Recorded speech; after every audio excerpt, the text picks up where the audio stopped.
Baik, Assalamualaikum warahmatullahi wabarakatuh.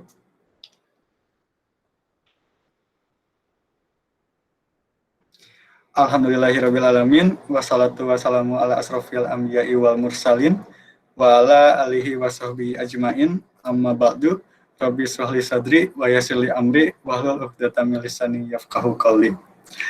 Selamat sore semuanya. Alhamdulillahirrabbilalamin. Kita semua masih diberikan nikmat oleh Allah Subhanahu wa taala seperti nikmat iman, nikmat Islam, nikmat kesehatan dan nikmat yang lainnya, sehingga kita semua bisa berkumpul di Google Meet ini secara daring dalam acara kajian fikih muamalah. Kajian fikih muamalah ini merupakan salah satu program kerja dari Departemen Keilmuan dan Kajian Intelektual SEF UGM, yang mana pada kajian fikih muamalah ini kita akan membahas mengenai investasi emas menurut pandangan syariah. Ini sesuai dengan poster dan BCA yang tersebar. Kita mengangkat tema yaitu Invest in Gold, Yes or No, mengkaji praktik investasi emas dalam pandangan syariah. Dalam tema ini, penyampaian materi akan disampaikan oleh Bapak Rizka Maulan, LCMAG, selaku anggota BPH DSN MUI, yang mana alhamdulillah sudah berada di tengah-tengah kita semua. Selamat sore Bapak Rizka.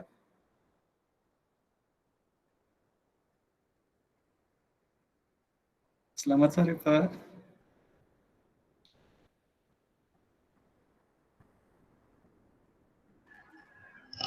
Ya, Assalamualaikum warahmatullahi wabarakatuh. Apa kabar semuanya? Mudah-mudahan sehat walafiat. Alhamdulillah Pak, sehat. Bisa dengar suara saya? Terdengar Pak, terdengar. Oh ya, makasih. Ya. Nah, selain itu juga dalam penyampaian materi akan dimoderatori oleh Mas Muhammad Fakolat Wibowo atau sering dipanggil Mas Eko, yang juga alhamdulillah sudah berada di tengah-tengah kita semua. Selamat sore Mas Eko. Waalaikumsalam, selamat sore Iksan. Baik Mas. Oke. Sebelum kita mulai acara ini, saya selaku MC akan membacakan susunan acara pada KFM kali ini. Yang pertama adalah pembukaan, yang kedua adalah pembacaan ayat suci Al-Quran, yang ketiga adalah sambutan dari Ketua SEF UGM, yang alhamdulillah sudah berada di tengah-tengah kita semua juga, Mas Reza Nurfalak. Selanjutnya akan dilanjutkan dengan sesi penyampaian materi, dan dilanjutkan lagi dengan sesi tanya-jawab atau diskusi, dan nanti akan diakhiri dengan foto bersama yang disekaligusi dengan penutupan. Selain itu, saya juga akan membacakan beberapa tata tertib yang nanti berlaku dalam acara kita kali ini agar acaranya berjalan dengan lancar. Yang pertama adalah setiap peserta yang tidak berkepentingan harus mematikan mikrofon. Yang kedua adalah akan diadakan sesi tanya-jawab.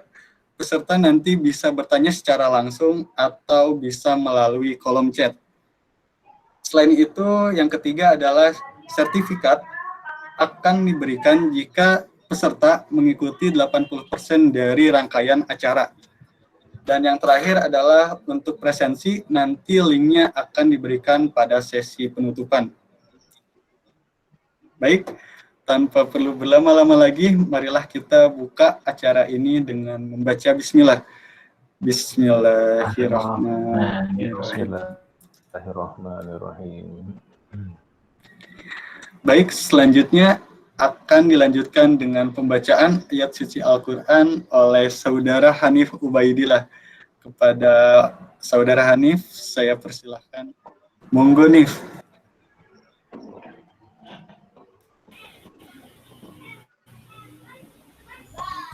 Assalamualaikum warahmatullahi wabarakatuh. Waalaikumsalam warahmatullahi wabarakatuh. A'udzu billahi minasy syaithanir rajim. Alladzina yunfiquna amwalahum bil-laili wa sirran علانية فلهم أجرهم عند ربهم ولا خوف عليهم ولا هم يحزنون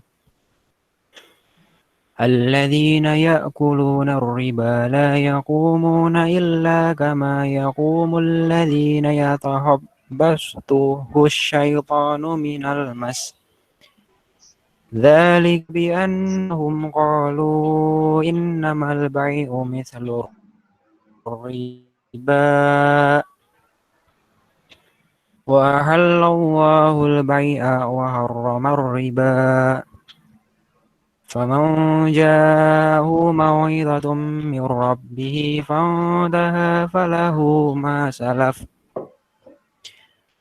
وأمره إلى الله ومن عاد فأولئك أصحاب النار هم فيها خالدون يمحق الله الربا ويربي الصدقات والله لا يحب كل كفار أثيم إن الذين آمنوا وعملوا الصالحات وأقاموا الصلاة وآتوا الزكاة لهم أجرهم عند ربهم ولا خوف عليهم ولا هم يحزنون يا أيها الذين آمنوا اتقوا الله وذروا ما بقي من الربا إن كنتم مؤمنين فإن لم تفعلوا فأذنوا بحرب من الله ورسوله وإن تبتم فلكم رؤوس أموالكم لا تظلمون ولا تظلمون وإن كان ذو عسرة فنذرة إلى ميسرة وأن تصدقوا خير لكم إن كنتم تعلمون واتقوا يوما ترجعون فيه إلى الله ثم توفى كل نفس ما كسبت وهم لا يظلمون. Wassalamualaikum warahmatullahi wabarakatuh. Waalaikumsalam warahmatullahi wabarakatuh. Baik, terima kasih kepada Hanif Ubaidillah.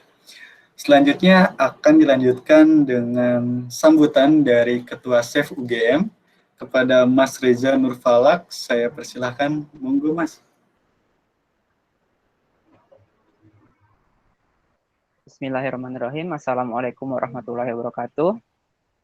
Waalaikumsalam warahmatullahi wabarakatuh. Innalhamdulillah nahmaduhu wa nasta'inu wa nastaghfiruh wa na'udzu billahi min syururi anfusina wa min sayyiati a'malina may yahdihillahu fala mudilla lahu wa may yudlil fala hadiyalah wa asyhadu anna Muhammadar Rasulullah la nabiyya wa la rasula ba'da.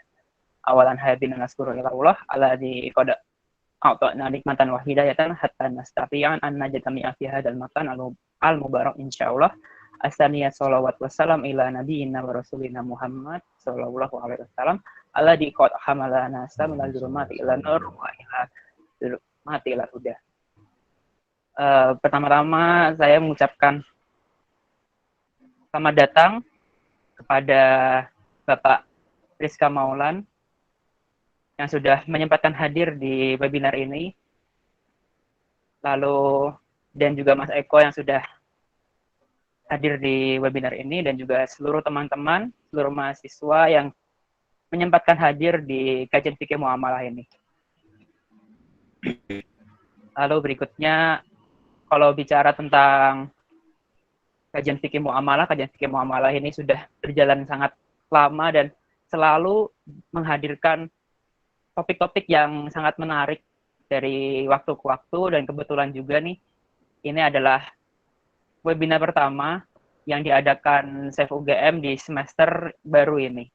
Semoga dengan adanya kajian fikih muamalah ini yang bertemakan invest in gold, yes or no, mengkaji praktik investasi emas dalam pandangan Islam, dapat menjawab beberapa pertanyaan seperti bagaimana praktik investasi emas yang sesuai syariat, atau bagaimana mengelola investasi emas yang tepat dan memberikan keberkahan untuk pelakunya. Dan semoga ini menjadi pemantik untuk seluruh teman-teman yang hadir di sini untuk terus belajar dan memantik juga karena ini masih fresh-freshnya nih, masih fresh-freshnya menjalani kuliah. Semoga dengan adanya KFM ini dapat meningkatkan semangat belajar teman-teman semua di sini dan memberikan berkah untuk kita semua. Cukup sekian dari saya, kurang lebih mohon maaf. Wassalamualaikum warahmatullahi wabarakatuh. Waalaikumsalam warahmatullahi wabarakatuh. Terima kasih kepada Mas Reza Nurfalak atas sambutannya. Acara selanjutnya yaitu sesi penyampaian materi. Jadi sebelumnya seperti yang sudah dijelaskan tadi bahwa sesi penyampaian materi akan dimoderatori oleh Mas Fakolat Wibowo atau sering dipanggil Mas Eko. Nah, Mas Eko ini adalah mahasiswa akuntansi UGM angkatan 2017 yang mana sekarang sedang menginjak di semester ke-7. Benar kan ya Mas ya? Iya, betul. Nah, Mas Eko juga aktif di berbagai macam organisasi seperti menjadi Chairman of the Himpunan Mahasiswa Islam Komisaris of FEB UGM. Selain itu juga menjadi Vice Head of Department of Standar Badan Audit Kemahasiswa KM UGM. Dan yang seperti saya sudah jelaskan tadi bahwa Mas Eko pernah menjadi Wakil Kepala Departemen KKI SEF UGM. Selain itu juga Mas Eko berpartisipasi aktif dalam berbagai macam event seperti menjadi Koordinator of Property and Equipment Sensation tahun 2019 dan menjadi Koordinator of Ticketing into UGM 2019. Tanpa perlu berlama-lama lagi, langsung saja saya serahkan ke Mas Eko. Monggo Mas. Baik, terima kasih Ihsan. Assalamualaikum warahmatullahi wabarakatuh. Waalaikumsalam warahmatullahi wabarakatuh. Selamat sore Bapak Rizka Maulan, selamat sore Reza, selamat sore teman-teman semua. Perkenalkan, nama saya Muhammad Fakolat Wibowo, atau yang biasa dipanggil Eko kalau teman-teman yang lain. Pada kesempatan kali ini saya diamanahi oleh panitia untuk menjadi moderator pada kajian fikih muamalah pada sore hari. Kajian fikih muamalah pada kesempatan sore hari ini membahas tema Invest in Gold, Yes or No, mengkaji praktik investasi emas dalam pandangan syariah. Seperti yang kita tahu, emas memegang peranan penting dalam ekonomi. Sejak zaman Rasulullah, emas sudah dijadikan sebagai alat tukar yang dikenal dengan nama dinar. Selain itu, emas juga sering digunakan sebagai alat investasi karena memiliki banyak keistimewaan, yaitu nilai yang tebal terhadap kondisi ekonomi, termasuk inflasi. Keistimewaan ini membuat emas disebut sebagai safe haven, atau instrumen investasi yang tidak mudah terpengaruh oleh kondisi pasar keuangan, secara langsung membuat emas menjadi instrumen investasi yang aman. Maka dari itu, investasi dalam bentuk emas berkembang dengan cara sangat signifikan. Pada 10 tahun terakhir saja, investasi emas meningkat sebesar 107%. Dan terutama lagi, pandemi COVID-19 membuat kondisi perekonomian menjadi tidak stabil. Hal ini membuat banyak investor beralih dari instrumen investasi yang berisiko tinggi, seperti saham, ke investasi emas yang dinilai lebih menguntungkan dan minim risiko. Namun, masih terdapat banyak sekali pertanyaan mengenai persoalan investasi emas. Sebagai contoh, apakah investasi emas sama dengan menimbun emas atau kanzul mal yang dilarang oleh Islam? Selain itu, apakah boleh transaksi emas dilakukan secara ilegal? Pada kajian kali ini, kita akan bahas bersama mengenai penjelasan mengenai investasi syariah secara umum, pentingnya untuk berinvestasi, penjelasan mengenai emas dalam Islam, termasuk pengertian, fungsi, dan sejarah, serta pembahasan spesifik mengenai investasi emas secara syariah. Kita juga akan membahas pembahasan umum seperti sudut pandang DSN MUI nomor 77/V/2010 hingga ke khilafiyah jual beli emas secara tidak tunai atau jual beli emas secara digital. Untuk mengkaji lebih dalam lagi telah hadir bersama kita Bapak Rizka Maulan, LC-MAG. Beliau merupakan anggota Badan Pengurus Harian Dewan Syariah Nasional MUI. Selain itu, beliau juga aktif mengajar sebagai dosen di Universitas Muhammadiyah Jakarta dan juga sebagai dosen di Politeknik Statistika Sekolah Tinggi Ilmu Statistika Jakarta, dan juga menjadi Dewan Pengawas Syariah di beberapa lembaga keuangan syariah di Indonesia. Beliau menempuh S1 di Universitas Al-Azhar Kairo, Mesir, dan melanjutkan S2 di Universitas Islam Negeri Syarif Hidayatullah Jakarta. Tak perlu berlama-lama lagi, langsung saja kepada Bapak Rizka Maulan, LC-MAG. Waktu dan tempat saya persilahkan. Ya, baik. Makasih Mas Eko ya, dan juga saya sapa Mas Reza dan Mas Ihsan Al-Ghazali ya. Dan juga buat teman-teman semua ya, mahasiswa dan seluruh yang turut serta dalam acara kajian ini. Assalamualaikum warahmatullahi wabarakatuh. Waalaikumsalam Alhamdulillah. warahmatullahi wabarakatuh. Waalaikumsalam warahmatullahi wabarakatuh. Alhamdulillahilladzi arsala rasulahu bil huda wa dinil haq liyuzhhirahu 'ala ad-dini kullih wa kafa billahi syahida. Asyhadu an la ilaha illallah wahdahu la syarikalah wa asyhadu anna Muhammadan abduhu wa rasuluhu wa la nabiyya ba'dahu amma ba'd. Pertama, kita bersyukur kepada Allah atas nikmatnya di sore hari yang cerah ini. Kita bisa melaksanakan kegiatan dan juga agenda serta mungkin program kerja ya buat teman-teman yang sudah membuat program kerja yang sangat bagus ini. Mudah-mudahan jadi amal soleh dan dilipat gandakan pahalanya oleh Allah Subhanahu wa Ta'ala. Kemudian salawat dan salam mari kita haturkan kepada Nabi kita Nabi Muhammad SAW yang telah memberikan contoh dan tauladan yang baik serta mulia kepada kita. Mudah-mudahan kita istiqomah dalam sunnah-sunnahnya. Teman-teman sekalian, tema kita dalam kesempatan ini adalah invest in gold. Ya. Jadi yes or no mengkaji bagaimana sisi syariah investasi dengan emas. Ya. Saya sudah kirim materi, mungkin kalau Mas Eko bisa bantu untuk di-share, ya, tolong bantu di-share gitu ya. Ya, sebelumnya saya ingin sedikit ralat aja ya. Nama saya Rizka ya, jadi K dulu baru Z. Kalau Rizka biasanya mohon maaf Pak. Ada nggak apa-apa ya, sudah sering biasa. Ya karena tadi saya lihat dari salah satu peserta ada yang namanya Rizka juga ya, nanti ketukar tuh. Maksudnya kalau Rizka pakai jilbabnya. Ya nggak apa-apa. Itu apa namanya udah umum karena memang lebih familiar dan lebih mudah dengan Rizka. Bagaimana saya ingin mengupas dalam kesempatan ini investasi emas dalam pandangan syariah.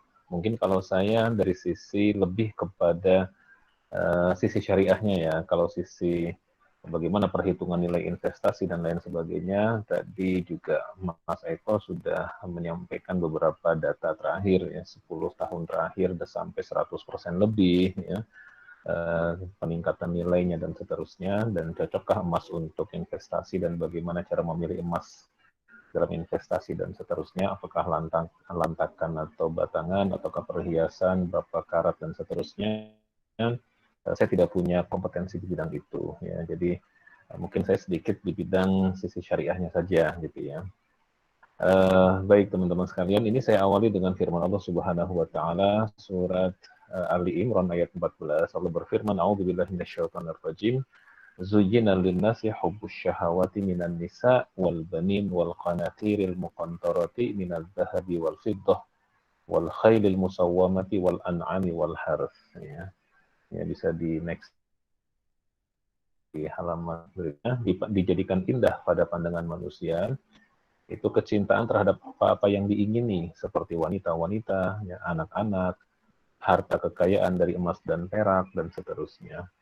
Jadi secara fitrah ya manusia itu memang difitrahkan oleh Allah menyukai emas gitu. Jadi orang tua, anak muda, laki-laki, perempuan, besar kecil di masa dulu maupun di masa sekarang maupun di masa yang akan datang, itu sudah digambarkan dalam ayat ini, itu emas itu pasti akan disukai oleh manusia. Sudah Allah tetapkan menjadi fitrah gitu. Dan ini kalau orang yang ngerti bisnis langsung nangkap peluang nih, ada ayatnya gitu ya.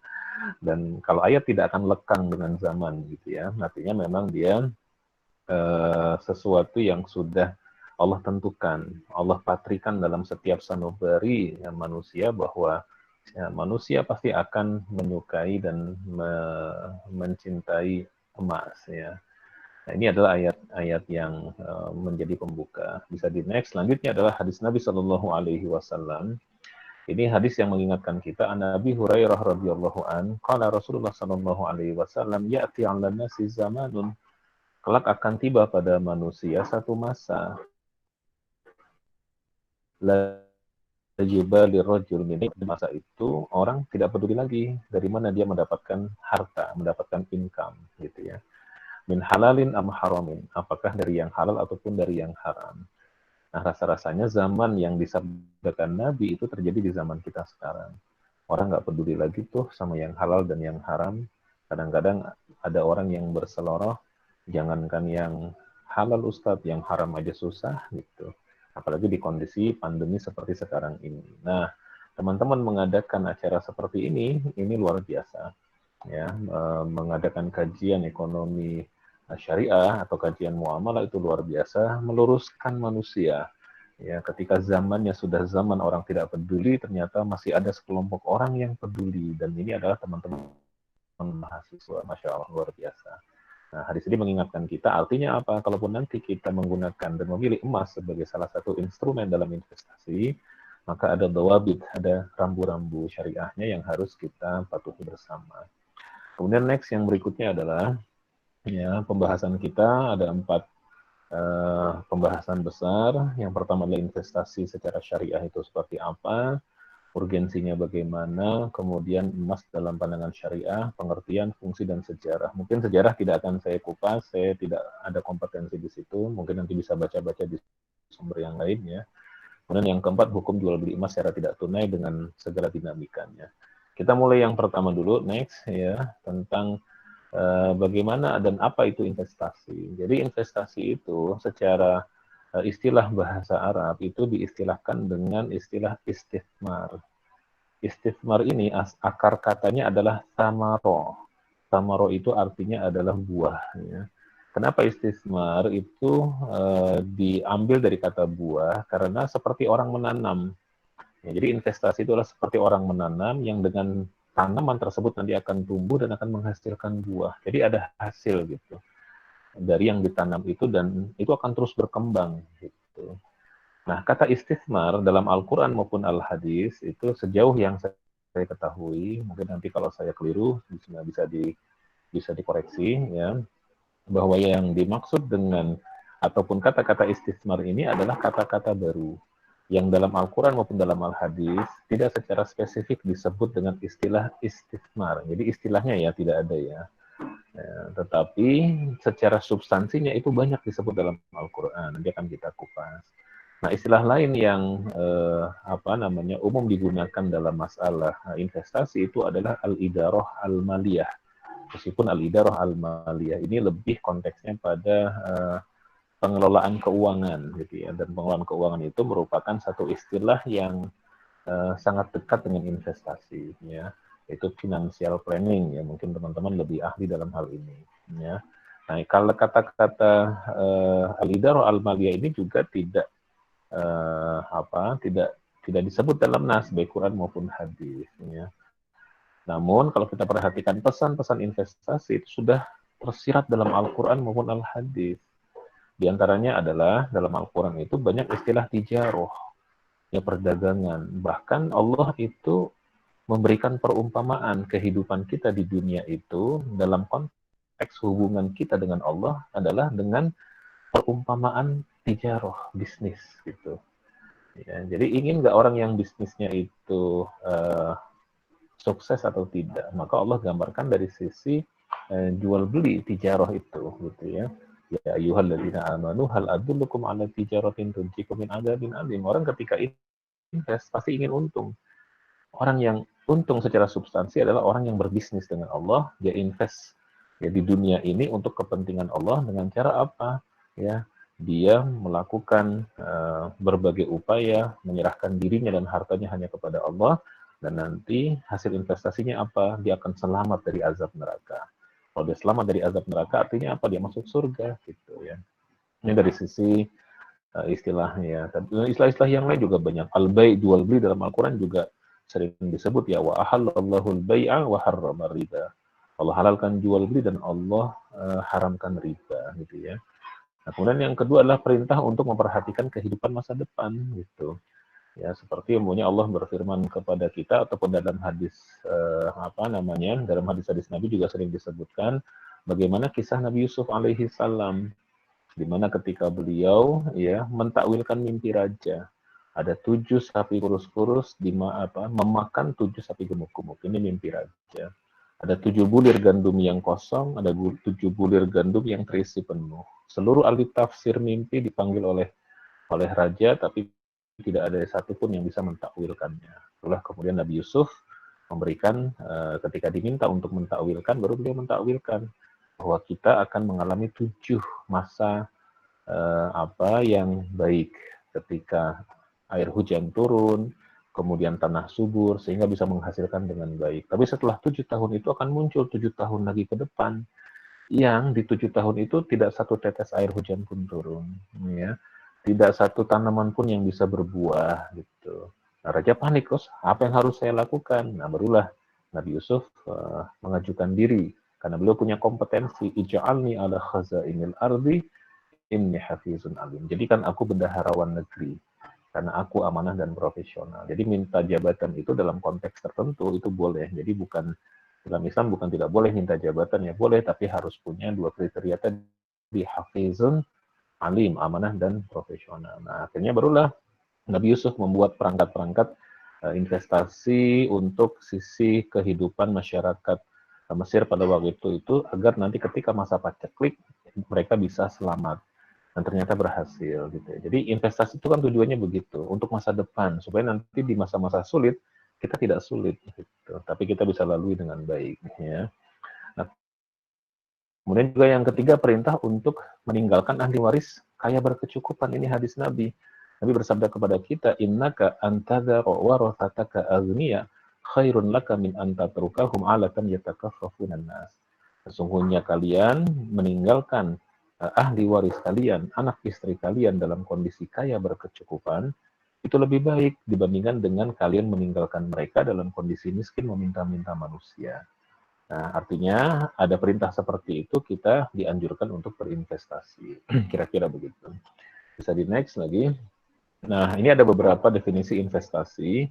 Mungkin salah satunya adalah dari KBBI. Ya. Jadi, investasi itu dalam KBBI adalah penanaman modal dalam suatu usaha, ya, atau perusahaan dengan maksud mendapatkan keuntungan. Memang konteksnya lebih kepada investasi dalam bidang keuangan, ya. Kita punya uang, kita investasikan dalam modal di sebuah perusahaan dan seterusnya, yang kemudian kita harapkan dari modal tersebut akan menghasilkan. Nah, Ahmad Ifham Solihin dalam buku Pintar Ekonomi Syariah, mungkin juga buku ini sering menjadi referensi teman-teman gitu ya. Nah, kata beliau, investasi itu penanaman modal biasanya dalam jangka panjang untuk mengadakan atau untuk pengadaan aktiva tetap atau pembelian saham-saham dan surat-surat berharga lain untuk memperoleh keuntungan. Atau beliau juga mengatakan penyertaan dalam bentuk modal atau pinjaman untuk mendapatkan hasil dalam jangka waktu tertentu. Ya. Jadi intinya adalah investasi itu bagaimana kita punya uang, punya modal, yang kemudian modal tersebut jangan hanya didiamkan saja, tapi harus kita putar, itu investasi, sehingga nanti dia bisa berkembang, bisa tumbuh dan berkembang. Tapi sebagai seorang muslim, ya, bahkan juga saya yakin semua agama itu juga pasti merasa bahwa dalam investasi itu suka dan senang dengan sesuatu yang sifatnya bersih, yang halal gitu kan, yang tidak tercampur dengan yang kotor, tidak tercampur dengan yang haram. Ya, karena sejauh yang saya ketahui semua agama itu yang melarang riba gitu ya, dan semua agama juga melarang untuk mengambil harta dengan cara yang tidak baik dan tidak benar. Ada itulah dua-bit wal hudud, rambu-rambu dan juga aturan-aturan terkait dengan bagaimana orang itu berinvestasi agar sesuai dengan syariah. Mungkin bisa dilanjutkan next berikutnya, ya. Investasi itu teman-teman semua secara makosid, ya, secara makosid, yaitu secara tujuannya itu memiliki beberapa tujuan. Yang pertama adalah sarana memelihara dan mengembangkan harta dengan baik dan halal. Jadi supaya harta itu jangan kita diamkan di bawah di bawah bantal gitu ya, di bawah tempat tidur, tapi dia harus diputar supaya manfaat. Yang kedua adalah untuk memutar dan mendistribusikan harta agar tidak hanya beredar di kalangan tertentu saja, Jadi jangan sampai dalam Islam itu dikatakan ya bahwa konsep kapitalisme dari sisi yang kaya ya dia kemudian memonopoli harta itu dilarang dalam Islam. Kaila yakuna dulatan bainal aghniya'i minkum. Islam melarang harta itu hanya berputar di kalangan orang-orang tertentu saja. Maka harta ini harus diinvestasikan. Yang punya modal dia harus gulirkan kepada mudharib, kepada orang-orang yang punya skill. Sehingga harta itu berputar. Ketika harta berputar, maka ekonomi akan berputar gitu ya.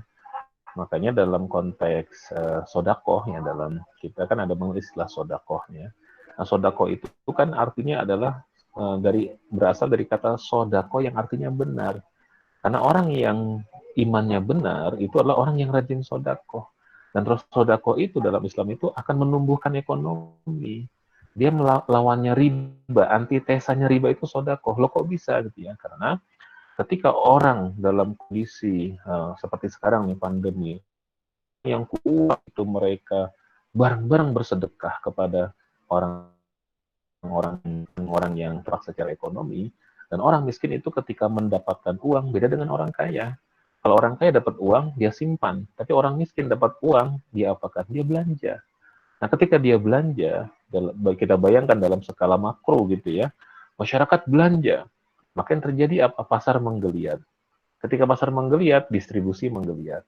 Ketika distribusi menggeliat, produksi menggeliat. Ketika produksi menggeliat, tenaga kerja juga menggeliat. Ekonomi berputar gitu. Nah, sama dengan investasi juga seperti itu. Ketika harta itu digulirkan, jadi ekonomi itu akan menggeliat. Tapi ketika harta hanya dikekep gitu ya, dipegang oleh kelompok tertentu, maka ekonomi tidak akan bergerak. Yang ketiga adalah menumbuhkan perekonomian dan kesejahteraan masyarakat ya. Tentu dengan investasi masyarakat akan menikmati itu hasil investasinya. Nah, dan kemudian ekonominya akan tumbuh dan berkembang. Yang keempat adalah merealisasikan keadilan ekonomi ya di kalangan masyarakat tentunya ya, supaya tadi basisnya adalah jangan sampai harta hanya beredar di kalangan tertentu saja. Dan yang kelima adalah tentu dengan investasi, makositnya adalah persiapan kebutuhan masa mendatang. Kita nggak tahu apa yang akan terjadi di masa yang akan datang. Kondisi COVID sekarang ini pun ya kita nggak tahu ya tiba-tiba seperti ini, dan banyak sekali saya bekerja di sebuah hotel 5 bulan dia tidak bekerja gitu ya. Kemudian perusahaannya masih jadi tidak bekerja ya, gajinya hanya bayar gaji pokok itu pun hanya gitu. Akhirnya kan harus banting tulang ya, harus berpikir apa nih harus dilakukan. Ya alhamdulillah bisa jualan online ya, bisa jualan mie mie pangsit atau apa secara online itu kan sehari bisa 30 sampai 50 porsi, alhamdulillah bisa ini. Jadi tapi kondisi sekarang ini kita tidak bisa memprediksi gitu, unpredictable. Siapa yang pernah memprediksi kita sholat renggang softnya gitu ya? Siapa bisa memprediksi kita aktivitas seperti saat sekarang ini? Nggak ada yang bisa. Oleh karena itu investasi menjadi penting. Nah, bisa di next lagi. Ya, nah, urgensi investasi itu ada 5 poin ya. Yang pertama adalah sarana ibadah kepada Allah. Ingat loh bahwa investasi itu ibadah. Ya, karena memutar harta itu adalah ibadah selama tujuannya ikhlas karena Allah. Bukan tujuannya menumpuk-numpuk harta gitu ya. Kalau menumpuk-numpuk harta, nah itu nanti lain lagi tuh babnya ya. Berdosa dalam Islam menumpuk-numpuk harta hanya menghitung-hitung saja. Alladzi jama'a malau wa 'addadah. Termasuk yang dilaknat itulah orang yang jama'a malan. Orang yang senang numpuk harta wa 'addadah dan ngitung-ngitung terus ya. Ini ini bukan ayat kritik buat mahasiswa akuntansi ya yang suka ngitung-ngitung harta ya, bukan ya. Tapi ini adalah konteksnya orang yang tadi suka nimbun harta dan ngitung tapi nggak pernah mengeluarkan dan tidak pernah investasi, tidak pernah membantu fakir miskin. Yang kedua adalah investasi merupakan fardu kifayah. Ini juga paradigma yang harus kita luruskan bareng-bareng. Kalau kita bicara fardu kifayah di bab fikih umpamanya, kalau teman-teman belajar fikih muamalah yang ada bab fikih ya, itu kan kita mengenal ada fardu ain, ada fardu kifayah. Contoh fardu kifayah apa yang sering dicontohkan dalam fikih? Sholat jenazah. Betul, sholat jenazah itu fardu kifayah. Ya, fardu kifayah itu artinya kewajiban yang kalau ada sebagian orang sudah menunaikan kewajiban itu, maka yang lain gugur kewajibannya. Ya, itu fardu kifayah. Tapi kalau tidak ada satupun yang melakukan, maka semuanya berdosa. Ya, itu fardu kifayah. Tapi contohnya harusnya bukan hanya sholat jenazah, membangun kekuatan ekonomi umat dengan cara investasi ya yang dikelola secara amanah dan profesional ya dari umat kepada umat itu fardu kifayah gitu. Tapi kan jarang contoh seperti ini disebutkan gitu ya. Nah, yang ketiga adalah sarana bahwa investasi merupakan sarana untuk mendapatkan income yang halal dan baik ya. Semua kita pasti ingin mendapatkan income yang halal baik gitu ya. Nah, investasi adalah salah satu caranya. Yang keempat adalah sarana untuk merealisasikan maqasidus syariah, yaitu hifzul mal. Jadi kalau teman-teman pernah belajar maqasid syariah, konsep Imam Syatibi dalam Al-Muwafaqat itu disebutkan ada 5 yang memelihara agama, memelihara jiwa, memelihara akal, memelihara keluarga, dan memelihara harta. Jadi syariat itu diturunkan ya tidak keluar dari 5 poin besar ini gitu. Ya, nah salah satunya adalah menjaga harta. Dalam Islam kalau orang punya harta dan dia kekep dia timbun harta itu dia berdosa. La yahtakir ila khati'nya, tidak ada yang menimbun kecuali orang yang berdosa besar gitu ya. Dan yang kelima adalah bahwa investasi sarana menjaga harta agar tidak lekang dimakan waktu. Ya, kalau kita punya uang 100 juta 10 tahun yang lalu kita simpan di bawah bantal, sekarang memang tetap 100 juta. Tapi nilainya sudah turun ya. Sudah turun karena ada inflasi dan lain sebagainya. Oke ya, dan juga ada zakat yang harus ditunaikan setiap tahun. Oke, bisa dibantu untuk di next ya. Berikutnya adalah apa prinsip-prinsip syariah dalam investasi. Ini juga sangat penting teman-teman. Dalam Islam investasi dalam bentuk apapun ada prinsip-prinsip dasar. Yang pertama, tidak boleh invest pada instrumen yang diharamkan oleh syariah gitu ya. Kalau investasinya yang haram udah pasti tidak boleh ya. Yang kedua, tidak menzolimi atau dizolimi. Meskipun akadnya syariah, yuk Mas Reza, kita investasi yuk gitu ya. Saya punya modal nih, kita bagi hasil mudharabah berkah. Saya 99% bagi hasilnya, Mas Reza hanya 1%. Ini meskipun akadnya syariah, tetapi secara nilai, value syariahnya hilang gitu. Kenapa? Sisi keadilannya tidak ada. Ya. Jadi harus ada keadilan ya. Tidak ada dalam Islam itu apa namanya misalnya bank syariah dia posisinya lebih tinggi ya dibandingkan dengan nasabah, harus sama gitu, punya mereka berhak untuk saling tawar menawar ya dan seterusnya. Yang ketiga adalah memperhatikan sisi keadilan dan kesejahteraan semua pihak, jadi jangan hanya satu pihak saja tapi semua pihak. Yang keempat, dilakukan atas dasar antarodin ya, saling ridho ya. Cuma saling ridho ini letaknya bukan di awal tapi sudah menjelang akhirnya, karena dia terikat dengan syarat-syarat yang lain. Saling ridho tapi tidak halal ya, unsurnya yang haram ya, itu nggak boleh ya. Sebagai contoh, penjual homer atau penjual narkoba dengan pembeli narkoba, mereka saling ridho nggak? Ridho, sama-sama butuh, sama-sama ikhlas gitu ya, ibaratnya mereka lakukan transaksi, tetapi karena objeknya haram maka menjadi haram juga. Nah, yang kelima, ini ada 2 bit yang besar, yang penjelasannya mungkin perlu satu pembahasan khusus. Terhindar dari maghrib, ada 7 item maghrib itu. Maisir, M-nya, A-nya aniaya, G-nya goror, H-nya haram, R-nya I-nya ihtikar, B-nya bertidak. Nah, 2 bit rambu yang ditetapkan oleh syariat terkait dengan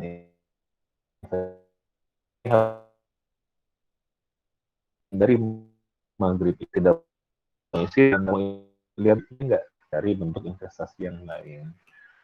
Next lagi, nah bagaimana menjadikan emas sebagai instrumen investasi tepat kan? Ya? Mari kita lihat ya. Pertama adalah dari sisi kalau saya beli emas 10 tahun yang lalu 100 gram misalnya, ya.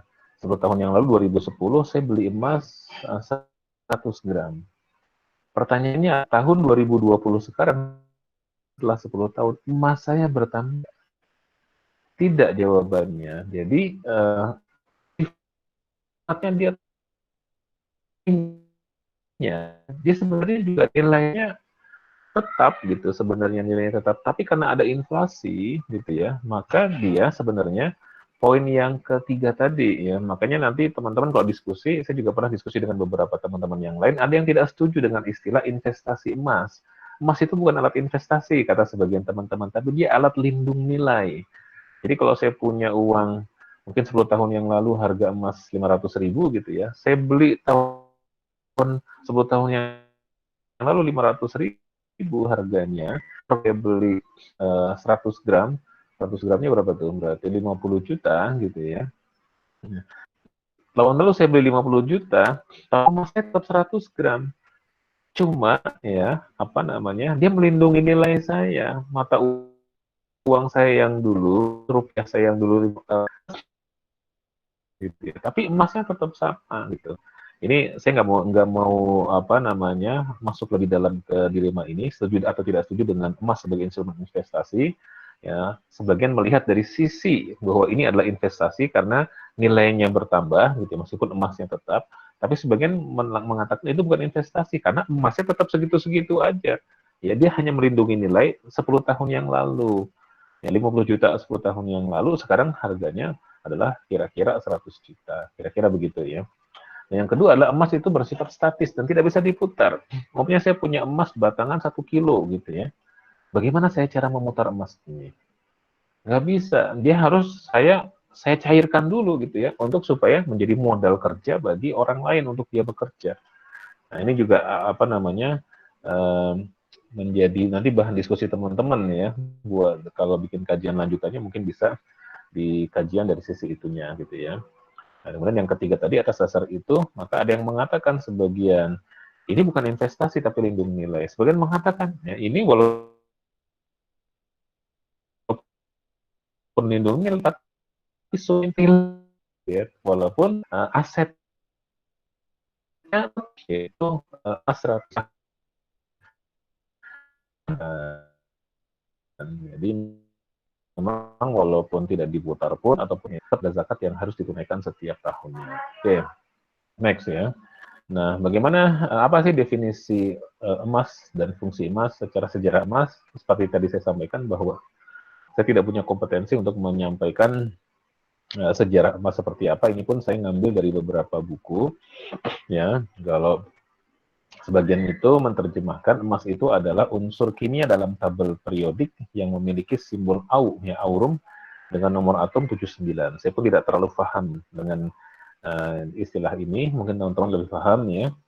Kemudian emas merupakan logam transisi, ya, trivalen dan univalen yang lembek, mengkilap, kuning, berat, dan dapat ditempa. Ya. Walaupun ada beberapa istilah yang saya kurang paham, tapi dari sisi lembek, mengkilap, kuning, berat, dan dapat ditempa, saya bisa memahaminya. Nah, yang penting yang ketiga ini adalah disepakati oleh mayoritas masyarakat dunia. Bahkan tadi ada ayatnya, ya, sebagai aset yang liquid dan berharga dengan nilai yang sangat tinggi. Semua mengakui itu. Dari ujung belahan dunia timur, barat, utara, dan selatan, semua mengakui itu, gitu ya. Oke, next ya. Nah, apa keutamaan dan keunggulan emas? Yang pertama, zero inflation effect-nya. Jadi emas itu tidak ada inflasi. Artinya tadi 10 tahun yang lalu dengan sekarang gitu ya, nilainya ya dia melindungi nilai, menjaga nilai gitu ya. Meskipun mungkin kalau saya salah, saya tolong dikoreksi bahwa dalam sejarah pernah ada ya harga emas jatuh itu pernah ya, tapi itu sangat sedikit sekali dan jika dibandingkan dengan kenaikannya memang jauh ya. Artinya tetap ada ya. Dalam fluktuasi tertentu, dalam kondisi tertentu pasti tetap ada. Jadi untuk dia tidak kena inflasi. Kalau di zaman Nabi harga domba yang super itu 1 dinar gitu ya. 1 dinar itu kan emas 4,25 gram ya, 22 karat gitu ya. Maka kalau kita hargai sekarang dengan harga per gramnya adalah 1 juta rupiah, sekarang 1.050.000 ya, kurang lebih ya. 4,25 gram ya berarti 4 juta seperempat ya, 4,250.000. Dengan harga 4.250.000 saya bisa beli domba kualitas terbaik sekarang. Artinya harga domba yang baik di zaman Nabi itu 1 dinar, sekarang pun 1 dinar gitu. Itu luar biasanya tuh gitu ya. Kalau orang punya emas ya, maka dia nilainya akan terlindungi. Yang kedua liquid ya. Ya dia mudah kita peroleh ya. Ya walaupun dengan harga tertentu dan mudah juga kita cairkan. Kita jual dan seterusnya. Permintaan terus meningkat. Ya tadi Mas Eko ya sudah menyampaikan bahwa 10 tahun terakhir luar biasa peningkatan harganya dan seterusnya yang sangat tinggi gitu ya, sampai 100% lebih. karena permintaan terus meningkat gitu. Namun jumlahnya terbatas. Yang keempat, tahan lama, ya, tidak berubah, tahan lama dari zaman dulu sampai sekarang, ya begitu emas itu, ya. Meskipun emas perhiasan juga mungkin peninggalan dulu apa kakek neneknya, buyutnya gitu ya, ada emas di zaman dulu sampai sekarang ya harganya masih tetap tinggi dan dia tidak basi, tidak expire gitu, ya. Dan yang kelima adalah tidak mengalami penyusutan. Tidak mungkin saya beli emas 10 tahun yang lalu 100 gram, sekarang ditimbang tinggal 900 gram, kan tidak gitu ya. Oke, lanjut nih ya.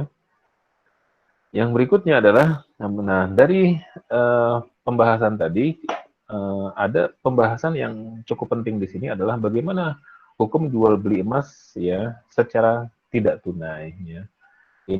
Ini gambaran besarnya itu saya akan gambarkan dulu secara garis besar. Itu ada dua pandangan terkait dengan hal ini. Yang pertama adalah ada yang melihat emas sebagai taman. Taman itu artinya alat tukar. Nah, kalau emas sebagai taman, maka semua ulama sepakat ya, tukar menukar harus cash dan jumlahnya sama.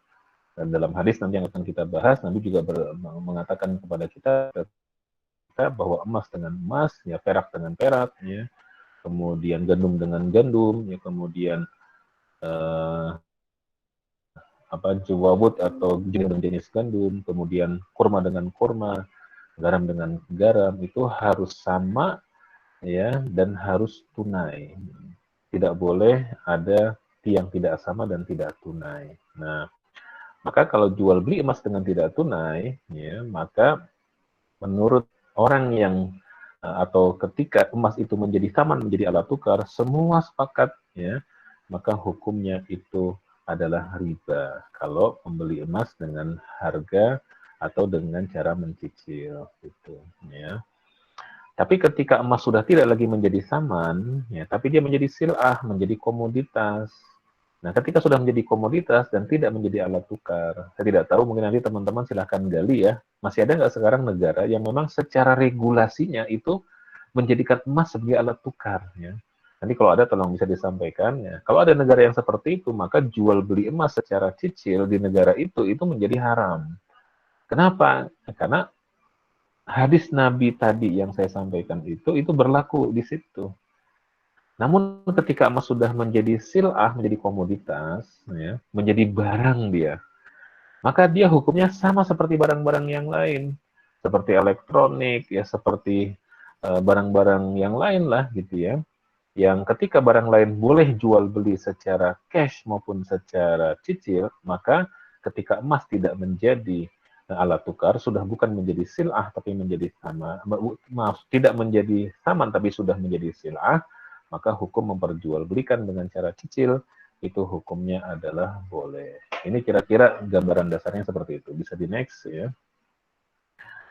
Nah, ini hadisnya. Seingat saya atau sejauh pengamatan saya, hadis yang menggambarkan tentang jual beli emas dengan emas, perak dengan perak, dan seterusnya itu harus sama, harus cash keduanya, tunai kedua-duanya, gitu ya. Itu ada 5 variasi hadis. Yang pertama hadis riwayat Umar bin Khattab, ya. Di redaksi khususnya di situ illaha waha, tunai dengan tunai.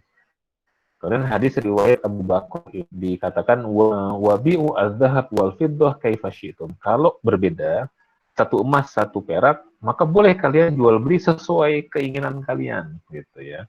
Ya, itu hadis redaksi Al-Qur'an.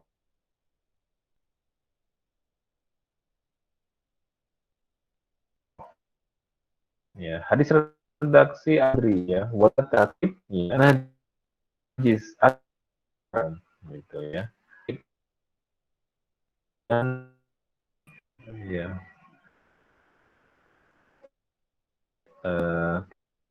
oke, kurang bagus jaringan atau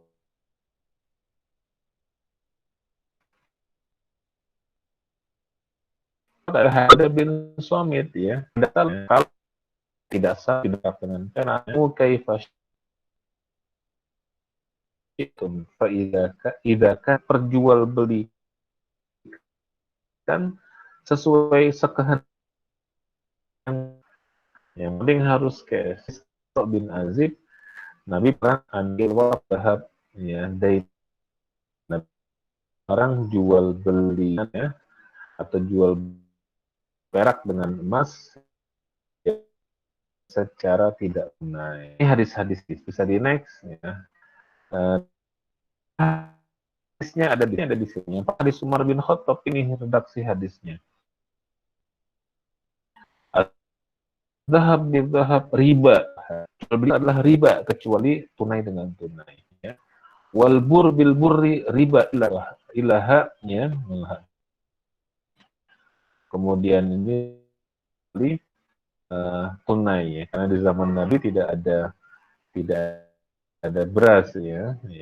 Ini salah terjemahan, saya salah kutip terjemahan. Terbit tamar riba ilaha waha. Korma dengan korma riba sama-sama tunai gitu ya. Wa syair bi syair riba. Ya, gandum dengan gandum adalah riba ilaha waha kecuali tunai dengan tunai. Ini hadis redaksi Umar. Yang berikutnya redaksi Abu Bakrah ya. Ya, next ya. Lam azhab bi zahab ila sawa bi sawa. Jadi bahasanya dengan sawa bi sawa ya. Janganlah kalian melakukan jual beli emas dengan emas kecuali dengan jumlah yang sama. Wal fiddah bil fiddah ila sawa bi sawa ya. Perak dengan perak kecuali dengan jumlah yang sama. Wabi'u az-zahab bil fiddah wal fiddah bid dhahab kaifa syi'tum. Tapi kalau berbeda emas dengan perak, perak dengan emas, sesuka hati kalian, ya, terserah kalian gitu. Oke, bisa di next lagi. Yang ketiga hadis Abu Sa'id Al-Khudri ya. Abu Sa'id Al-Khudri juga redaksinya mirip-mirip. Jadi kira-kira redaksinya itu mirip. Jadi di next saja ya. Apa namanya? Hadis riwayat Ubadah bin Somit dan yang terakhir hadis riwayat Al-Bara' bin Azib, konteksnya sama. Ya, jadi ada larangan jual beli sesama barang yang sejenis ya, itu kecuali sama nilainya. Jadi kuncinya dua ya. Kalau barang sejenis ya, kuncinya dua. Sama nilainya dan kedua-duanya harus tunai. Tapi kalau berbeda ya, emas dengan perak itu kita boleh tidak sama, tapi harus tunai. Oke ya, jadi ini posisinya kita sepakati dulu teman-teman pemahamannya. Jadi yang pertama ya saya ulangi lagi bahwa di hadis ini menggambarkan kepada kita kalau jual beli 6 jenis barang yang tadi disebutkan oleh Nabi Shallallahu Alaihi Wasallam, emas dengan emas, perak dengan perak dan seterusnya. Kalau jenisnya sama, maka syaratnya dua. Yang pertama ya, itu harus sama nilainya gitu ya. Kuantitas dan kualitasnya harus sama. Dan yang kedua, kedua-duanya harus tunai. Kalau salah satunya tidak tercukupi, tidak terpenuhi, maka itu jatuhnya adalah riba. Oke, itu satu. Nah, yang kedua adalah kalau jenisnya berbeda, emas dengan perak, ya, itu boleh tidak sama. Kita boleh mengambil keuntungan di situ. Ya, tetapi ya harus sama-sama tunai. Nanti dari sini juga muncul dalam ilmu fikih namanya kajian sorof. Sorof itu adalah pertukaran valuta asing, falas ya, mata uang. Nah, dalam Islam pertukaran mata uang, saya mau umroh umpamanya, saya beli real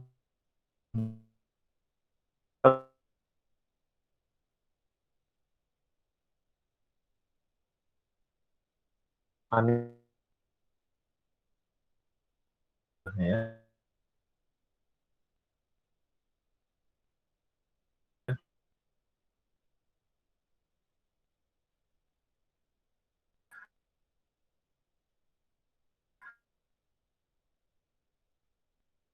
Assalamualaikum Pak Rizka.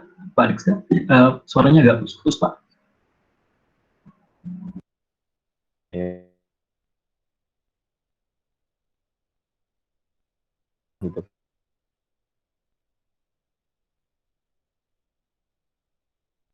Kan?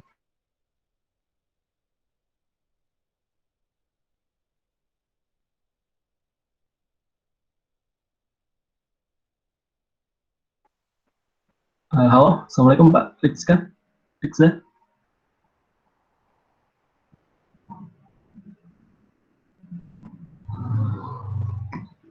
Baik, teman-teman sepertinya terkendala koneksi oleh Pak Rizka. Mungkin kita tunggu dulu ya, mungkin untuk mencoba kembali lagi ke seminar kita.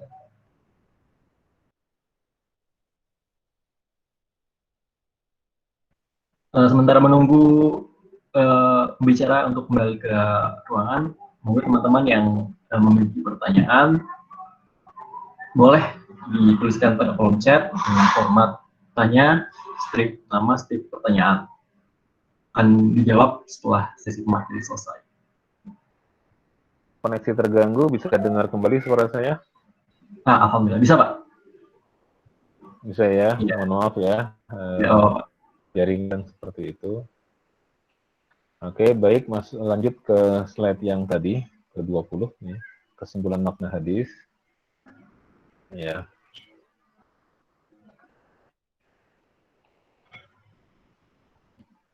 Nah, jadi kesimpulan dari makna hadis tadi, ya, timbul pertanyaan yang pertama, apakah riba?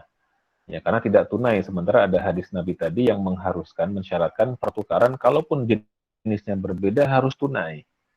Nah, sementara kan kalau jual dicicil kan tidak tunai. Ya, yang kedua adalah, apakah ini tidak riba dan bisa menjadi margin keuntungan? Ya, karena ada underlying asetnya, yaitu emas, jelas, gitu ya. Nah, di sini bisa disimpulkan dari kitab-kitab fikih, kesimpulan para ulama itu, ya, atau kesepakatan ulama, emas dengan emas harus sama nilainya dan cash tunai. Yang kedua, emas dengan perak, ya, itu boleh tidak sama, boleh ambil untung.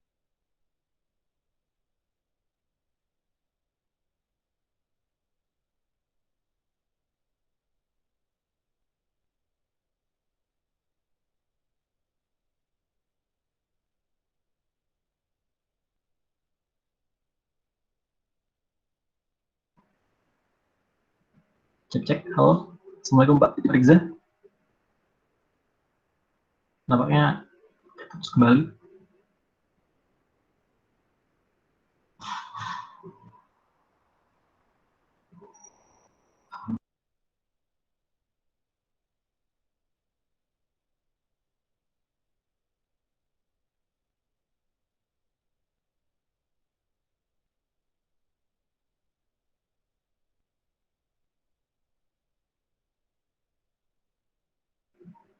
Nampaknya koneksi Mbak Rizza terputus kembali, teman-teman. Kembali lagi saya ingatkan, bagi teman-teman yang memiliki pertanyaan, dapat ditanyakan pada kolom chat dengan menggunakan format tanya, strip nama, strip pertanyaan. Akan dijawab setelah sesi materi selesai. Atau yang ingin bertanya secara langsung bisa langsung open mic nanti setelah sesi materi selesai juga.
Tes, Assalamualaikum. Bisa dengar lagi suara saya? Pak, Bisa udah dengar jelas. kembali? Udah ya, maaf saya ganti Ya, Pak. perangkat aja nih, karena yang Yang satunya nggak bisa. Oke. Baik Pak, monggo silahkan lanjutkan Pak. Ya. Nah, bisa di next slide ya. Nah, jadi dari hadis tadi kalau kita lihat berbagai ragam pandangan ulama, diantaranya adalah pandangan Imam Syaukani dalam kitab Nailul Autornya, kemudian Imam As-San'ani dalam kitab Subulus Salamnya, Ibnu Qudamah dalam Al-Mughninya, Ibnu Rushd dalam Bidayatul Mujtahidnya. Jadi kalau kita perhatikan hampir semua pendapat ulama terkait dengan masalah ini itu ternyata ada khilafiyah yang cukup seru ya di kalangan para ulama tersebut. Cuma ini yang saya senang dari kalangan ulama itu ya, ketika mereka khilafiyah itu mereka saling menghargai pendapat yang lain gitu ya. Nah, di sini kita akan temukan dua pandangan besar dari hadis tadi ya. Yang pertama adalah ya, itu pendapat yang mengatakan bahwa emas dalam larangan ya, larangan emas dalam hadis-hadis tadi itu adalah emas menjadi ketentuannya. Artinya emas sebagai ilat larangannya. Maka kalau emas sebagai ilat larangannya, jual beli emas dengan emas ya, itu harus tunai dan harus sama. Jual beli emas dengan perak ya, harus tunai, boleh tidak sama gitu ya. Ini pendapat Zahiriyah. Makanya beberapa kalangan yang konteks pemikirannya itu lebih kepada, bukan pemikirannya, konteks manhajnya itu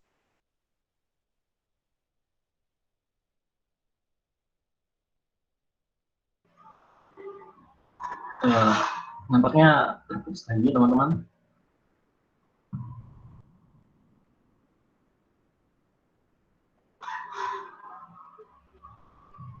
Ini sesi materinya sampai jam berapa ya? Ini dia.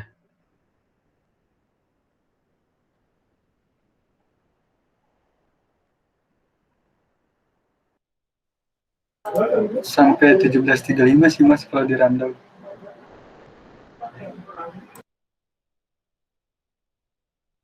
Iya 16.45. Oke. Baiklah begitu.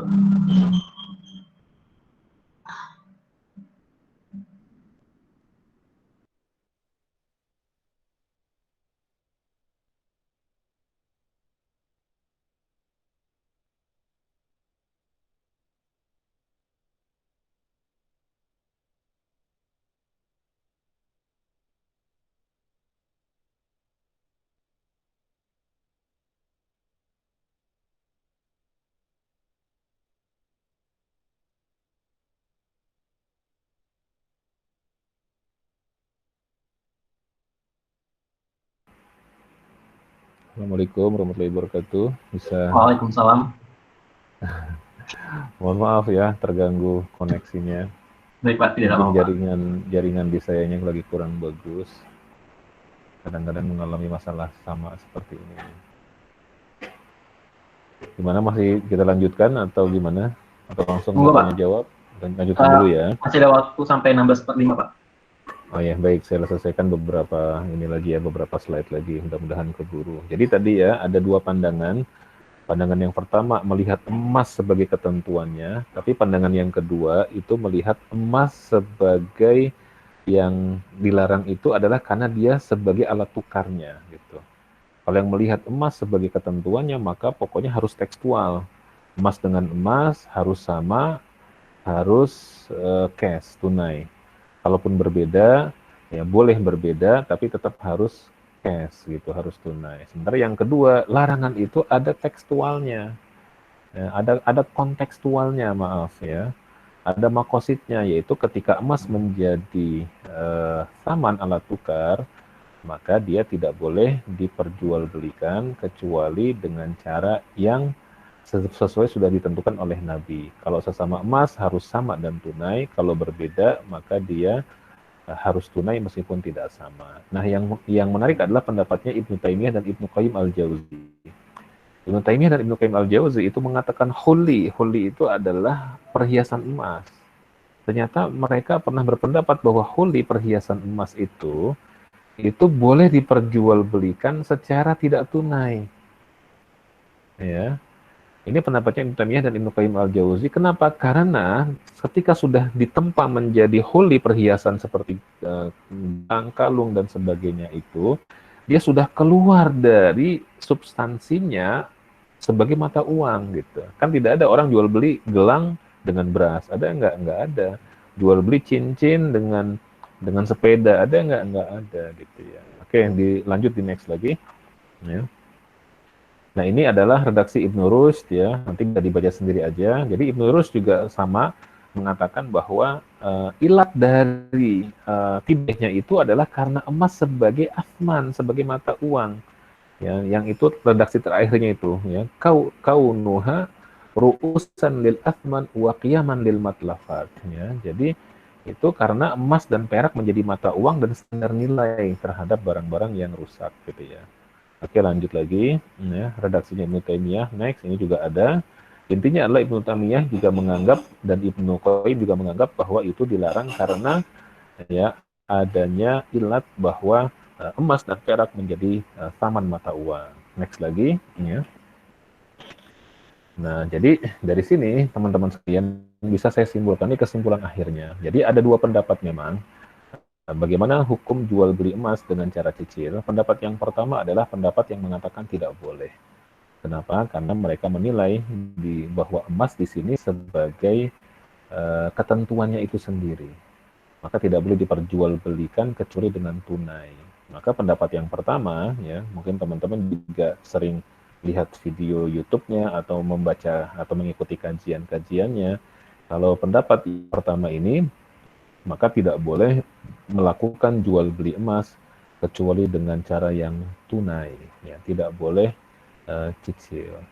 Nah, pendapat yang kedua yang mengatakan boleh, alasannya adalah yang pertama, yaitu pendapat-pendapat para ulama yang mengatakan di antara Ibnu Taimiyah dan Ibnu Qayyim al-Jauzi yang membolehkan jual beli huli, ya perhiasan emas yang sudah menjadi kalung, gelang, ya anting dan seterusnya dengan tidak tunai. Tadi udah ada redaksinya, teksnya, silakan nanti balik kembali ke sana. Dan yang kedua, ilat larangannya itu adalah karena emas sebagai alat tukar, sebagai ru'us lil athman, sebagai mata uang. Tuh.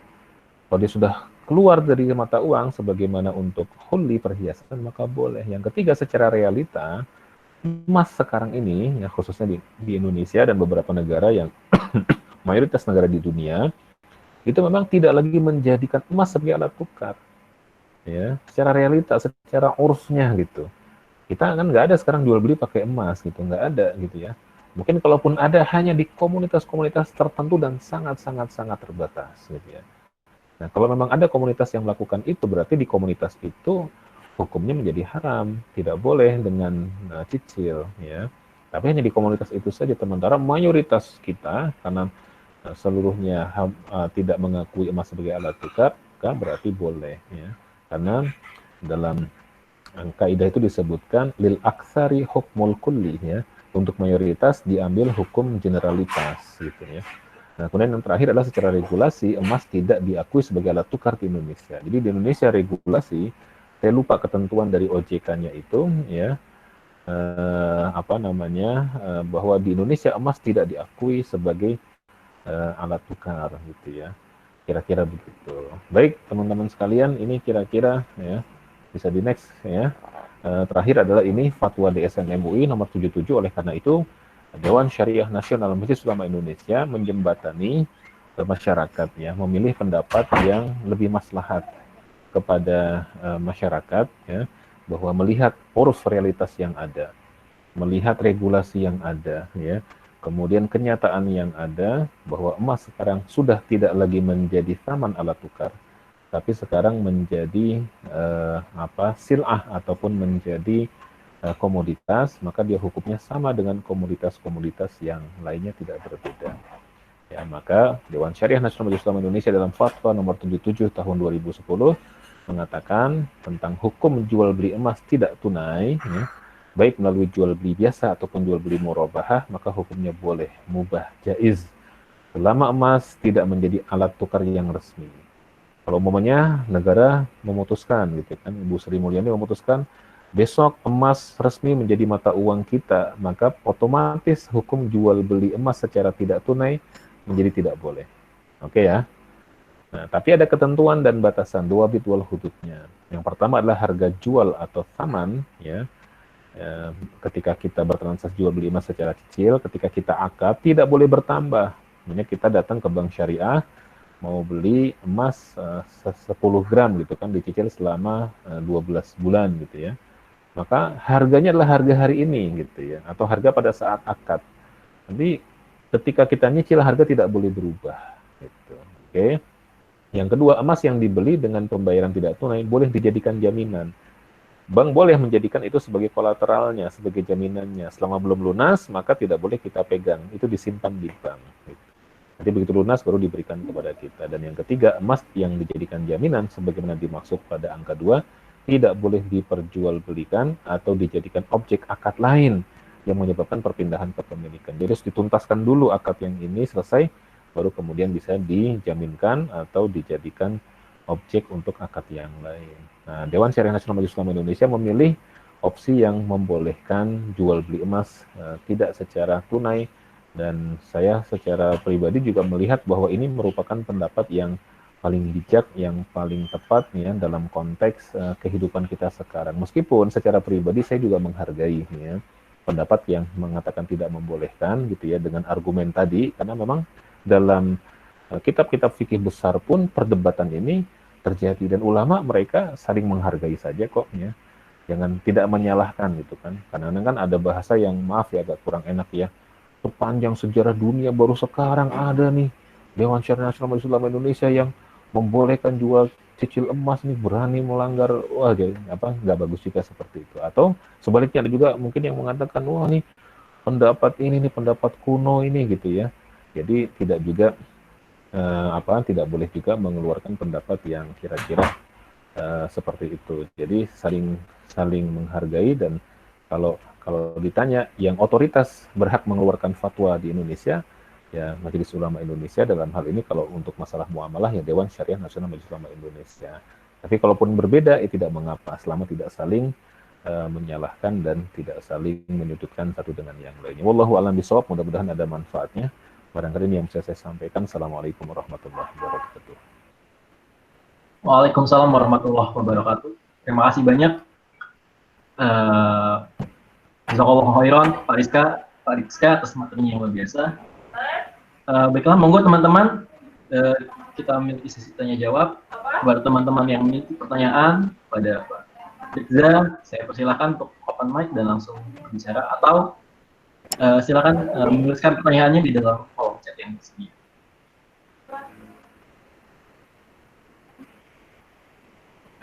Baik, ini sudah ada satu, Pak. Ya, langsung dijawab saja, Pak. Langsung jawab saja, Pak ya. Boleh. Selamat sore, Pak Rizka. Ya, sore, silakan. Ya. Baik, ini dari Rahmawati Istianing Rahayu. Saat ini banyak platform jual beli emas sekaligus menabung emas secara online. Harga beli dan harga jual setiap hari menyesuaikan harga yang ada di pasar. Pertanyaan saya adalah, apakah hukumnya dalam Islam saat kita membeli melalui platform tersebut itu, sedangkan kita tidak melihat dan tidak memegang fisik emas milik kita? Jadi hukumnya dalam Islam bagaimana, Pak?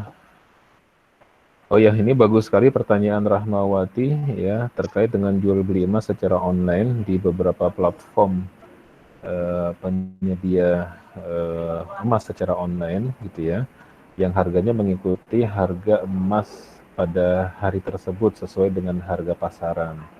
Nah, sementara online ini ada kelebihan dan ada kelemahannya. Ya, sisi kelebihannya tentu lebih mudah, tidak perlu kemana-mana, ya apalagi di zaman pandemi seperti ini, cukup buka atau download aplikasi dan install aplikasi, kemudian registrasi ya kira-kira begitu ya. Kemudian tinggal pilih-pilih yang terus berapa gram yang mau kita beli. Ada yang basicnya adalah gram, ada yang basicnya nilai rupiah gitu ya. Kalau 1 gram berarti sekian, kalau rupiah punya 1 juta dapatnya sekian, kira-kira begitu. Ya, nah itu sisi kelebihannya. Sisi kelemahannya adalah bahwa jual beli online ini kita kadang-kadang tidak kenal siapa pemiliknya gitu ya. Yang kedua adalah di mana kantornya, dan yang ketiga adalah dari sisi emasnya ada atau tidak gitu ya. Nah, ini adalah kelemahan-kelemahan itu sendiri. Nah, jual beli emas online ini hukumnya bisa boleh, bisa tidak boleh. Ya. Tergantung dari platform penyedia jasa itu sendiri. Ya. Tapi ini saya perlu garis bawah, ini pendapat saya pribadi ya. Dewan Syariah Nasional Majelis Ulama Indonesia belum mengeluarkan fatwa tentang jual beli emas secara online. Kalau tadi fatwa nomor 77 tadi itu adalah jual beli emas secara cicil ya. Nah, kalau saya pribadi melihat bahwa ketika ya, emas itu sebagai komoditas, sebagai sil'ah, maka dia hukumnya sama dengan sil'ah-sil'ah yang lain, barang-barang yang lain. Ya, sama dengan elektronik, sama dengan kendaraan, sama dengan barang-barang yang lain. Nah, kalau kendaraan barang yang lain itu boleh jual beli secara cash, ya, emas juga boleh jual beli secara cash. Kalau ya, barang yang tadi boleh secara cicil, emas juga boleh secara cicil, selama dia menjadi sil'ah, ya, bukan menjadi taman.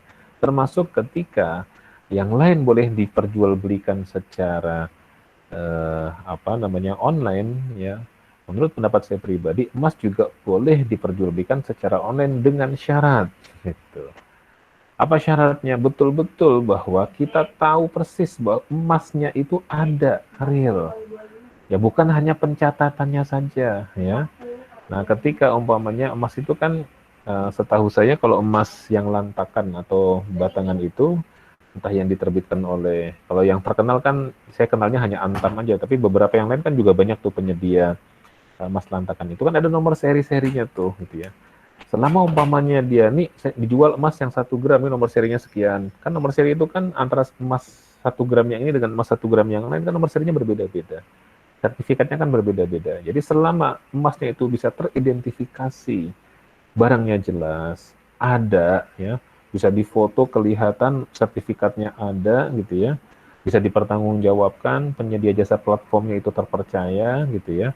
Apalagi umpamanya di situ ada Dewan Pengawas Syariahnya, ada pengesahan dari Majelis WDSM MUI-nya gitu ya, maka hukumnya menjadi boleh. Tapi ketika keberadaan emasnya itu tidak bisa dipertanggungjawabkan, yang artinya adalah wujud emasnya itu menjadi tidak jelas, maka isunya adalah yang pertama goror dia, ketidakjelasan keberadaan objek akad. Nah itu jual beli emas dan jual beli yang lainnya pun menjadi tidak boleh gitu. Ya, apalagi emas kan gitu ya. Nah yang kedua adalah bisa juga bahkan masuk ke dalam bai' ma'dum, jual beli yang objeknya nggak ada sama sekali, fiktif gitu ya. Ini bodong jangan-jangan nih, makanya ya kepercayaan dari sisi kita, mungkin kan kalau teman-teman mahasiswa lebih kritis tuh ya, lebih kalau mendalami sesuatu itu kan lebih totalitas gitu kan. Wah ini dicek nih keberadaan surat izin usahanya, kantornya di mana, kemudian benar nggak kantornya ada, emasnya ada di mana gitu kan. Dan kita nanya ke lembaganya boleh kok gitu ya. Boleh nggak saya mau beli emas, tapi saya lihat dulu nih emas yang mau dijual ke saya, tolong difotoin gitu ya. No sertifikatnya nomor berapa. Nah, memang kadang-kadang timbul masalah begini ya. Kalau saya sebagai jasa penjual emas online punya platform dan kemudian saya ya model-model fintech ya, finansial teknologi, saya jualan bentuknya adalah jualan emas, baik cicil maupun cash gitu ya.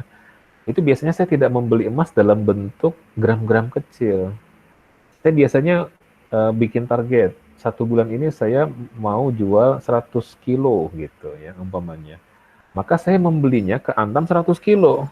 Bang Antam, saya beli emas dong 100 kilo. Nah, setelah beli 100 kilo pun tidak saya ambil fisik emas itu. Fisik emasnya tetap ada di Antam. Cuma Antam ngeluarin sertifikat atau ngeluarin tanda bukti bahwa saya membeli dan emasnya ada disimpan di Antam gitu ya. Nah, karena masalahnya itu di situ. Tapi keberadaannya itu dijamin oleh Antam. Ya, dijamin oleh Antam, dan Antam kemudian saya sebagai penyedia jasa itu, saya udah punya emas 100 kilo, maka saya jual kepada halayak. Nah, teman-teman beli, ada yang 1 gram, ada yang 5 gram, ada yang 10 gram, dan seterusnya. Dan itu juga tidak tersertifikasi masing-masing per gramnya itu, karena saya beli gelondongan 100 kilo umpamanya, gitu ya. Nah, memang kadang-kadang masalahnya itu di situ, gitu ya. Tetapi kalau ini lagi-lagi menurut pendapat saya pribadi, walaupun kalau seperti itu, tetapi keberadaan emas yang bisa dipertanggungjawabkan, ya harusnya memang penyedia platform penjualan emas online itu dia lebih transparan, lebih terbuka. Umpamanya bulan ini kami hanya menjual 100 kilo, ya, yang sudah terjual adalah 75 kilo, masih ada sisa 25 kilo lagi, gitu ya. Emasnya ada di Antam, nomor sertifikatnya sekian sekian sekian sekian gitu.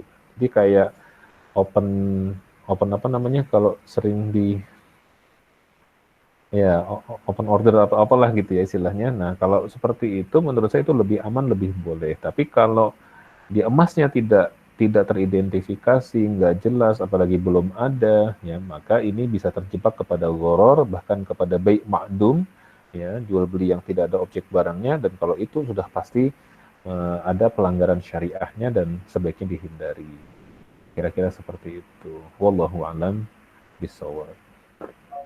Baik, terima kasih atas pertanyaannya. Bagaimana untuk penanya, apakah sudah cukup jelas? Baik, kebetulan ya Pak, mengingat tadi Bapak bilang mengenai ilustrasi Bapak menjelaskan mengenai emas 100 kilo lalu dibagikan sertifikatnya kepada orang lain itu mirip seperti penciptaan uang pada zaman modern saat ini Pak. Jadi kan kalau kita tahu aslinya kan uang itu kan memang bentuknya emas, tapi namun disimpan di bank dan bank mengeluarkan sertifikat kepemilikan atas emas. Sertifikat kepemilikan atas emas itulah yang kemudian menjadi uang saat ini. Lalu kemudian sertifikat atas emas itu hilang dan digantikan dengan uang atas bumi. Iya. Mirip seperti itu Pak. Jadi Pak mungkin jelas Pak tadi. Betul.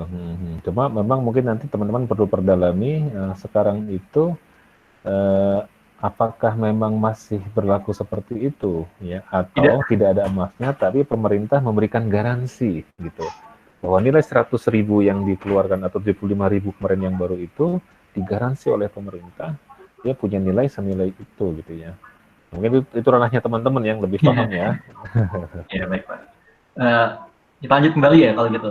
Monggo pada teman-teman apabila yang masih ingin bertanya. Oh ini ada Pak langsung. Wahyu Dafa Amisesa. Assalamualaikum Pak. Saya mau tahu hukumnya investasi. Pertama, cryptocurrency berbasis emas disimpan di Brinksport London, Brankas London seperti itu. Lalu ETF berbasis emas dan hukum buyback emas antam dan lain-lain yang lebih rendah daripada harga asli. Terima kasih Pak Mustafa. Luar biasa ini pertanyaan sangat terkini sekali Pak, sangat up to date. Saya agak lupa ETF itu apa tadi ETF? ETF nampaknya sama seperti cryptocurrency juga Pak, nampaknya sama seperti mata uang. Oh iya. Iya. Atau mungkin jadi pertanyaan boleh menjelaskan mungkin? Atau mungkin boleh jawab ya dok? Mungkin pertanyaan lainnya boleh jawab dulu mungkin. Ya, baik ya. Jadi yang pertama adalah investasi cryptocurrency ya. Cryptocurrency ini saya baca dan memang rata-rata ada dinamika dalam pembahasannya antara yang pro dan yang kontra gitu ya.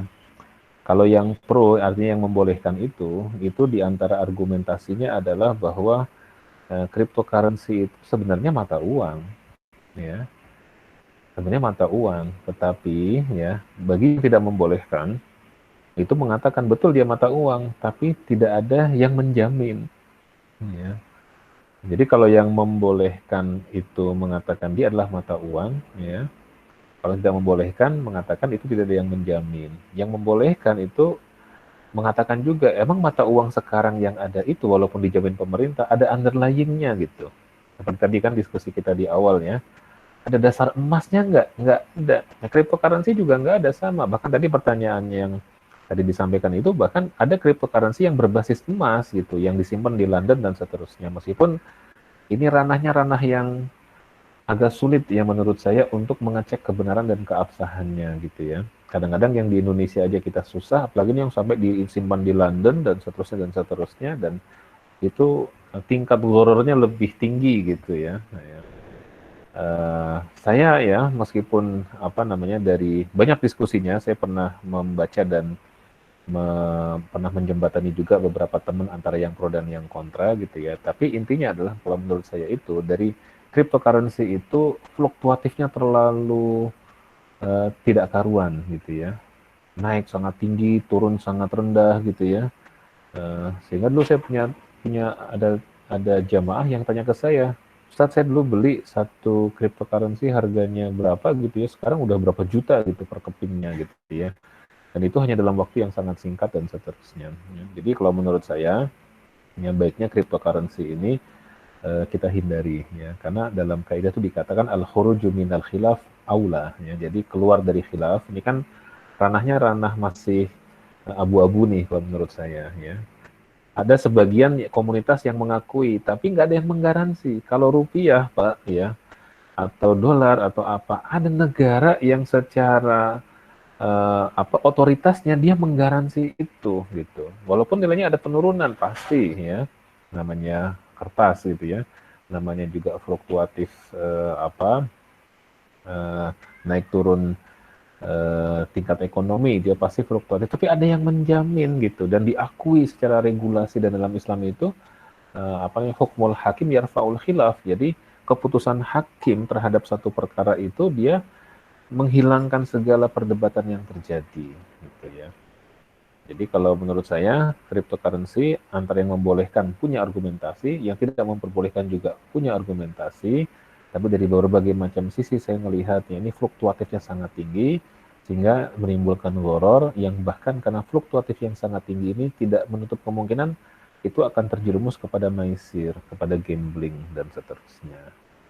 Gitu ya. Nah, kemudian kalau buyback emas ya tinggal bagaimana mungkin mekanismenya ya,